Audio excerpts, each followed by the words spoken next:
নমস্কার বন্ধুরা, স্বাগতম আমাদের চ্যানেলে। আজ আমরা নিয়ে এসেছি ভারতের রেল ইতিহাসের এক অমূল্য অধ্যায়, হাওড়া জংশন রেলওয়ে স্টেশন এবং কলকাতার অন্যান্য প্রধান রেলওয়ে স্টেশনের বিশদ ইতিহাস।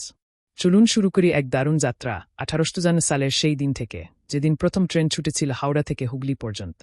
হাওড়া জংশন ভারতের অন্যতম প্রাচীন ও ব্যস্ততম রেলওয়ে স্টেশন। প্রতিদিন এখানে 10 লক্ষেরও বেশি যাত্রী এবং প্রায় 600 বেশি ট্রেন চলাচল করে। 1853 সালের 15ই আগস্ট প্রথম যাত্রীবাহী ট্রেনটি হাওড়া থেকে হুগলি পর্যন্ত ছুটে গিয়েছিল। আসলে স্টেশনটি কলকাতাতেই নির্মাণের পরিকল্পনা ছিল, কিন্তু হুগলি নদীর উপর সেতু নির্মাণ কঠিন হওয়ায় এটি হাওড়াতেই তৈরি করা হয়। এই বিশাল প্রকল্পের দায়িত্বে ছিল ইস্ট ইন্ডিয়ান রেলওয়ে কোম্পানি, যা 1854 সালে লন্ডনে প্রতিষ্ঠিত হয়েছিল। তাদের মূল লক্ষ্য ছিল পূর্ব ও উত্তর ভারতে রেললাইন নির্মাণ ও পরিচালনা করা।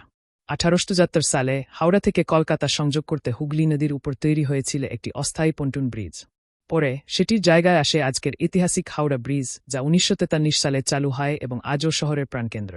সময়ের সাথে সাথে হাওড়া জংশন ক্রমাগত বড় হয়েছে। 1905 সালে নির্মিত হয় নতুন ভবন ও 6টি প্ল্যাটফর্ম। স্বাধীনতার পর প্ল্যাটফর্ম বেড়ে দাঁড়ায় 1980 সালে 15, 1992 সালে 19 আর 2000 সালে সর্বমোট 23 প্ল্যাটফর্ম। 1990 এর দশকে স্টেশনের বিদ্যুতায়ন শুরু হয় এবং বাষ্পীয় ইঞ্জিনের যুগের অবসান ঘটে। হাওড়াকে দুইটি টার্মিনালে ভাগ করা হয়, টার্মিনাল 1 পূর্ব রেল এবং টার্মিনাল 2 দক্ষিণ পূর্ব রেল।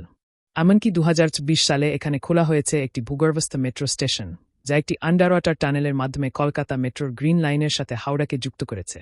ভিডিওতে আমরা কলকাতার অন্যান্য 5টি গুরুত্বপূর্ণ রেলওয়ে স্টেশন সম্পর্কেও আলোচনা করেছি। সেগুলো হল শিয়ালদহ, সাঁতরাগাছি, শালিমার, ডানকুনি এবং কলকাতা স্টেশন। এই স্টেশনগুলো তৈরি করা হয়েছে যাত্রীচাপ কমানো ও হাওড়া শিয়ালদহের ভিড় ভাগ করার জন্য, আর এই স্টেশনগুলো সম্পর্কে আলোচনা করব অন্য কোনো ভিডিওতে। বন্ধুরা, হাওড়া জংশন শুধু একটি রেলওয়ে স্টেশন নেয়, এটি আমাদের ইতিহাস, ঐতিহ্য এবং প্রতিদিনের জীবনযাত্রার অংশ।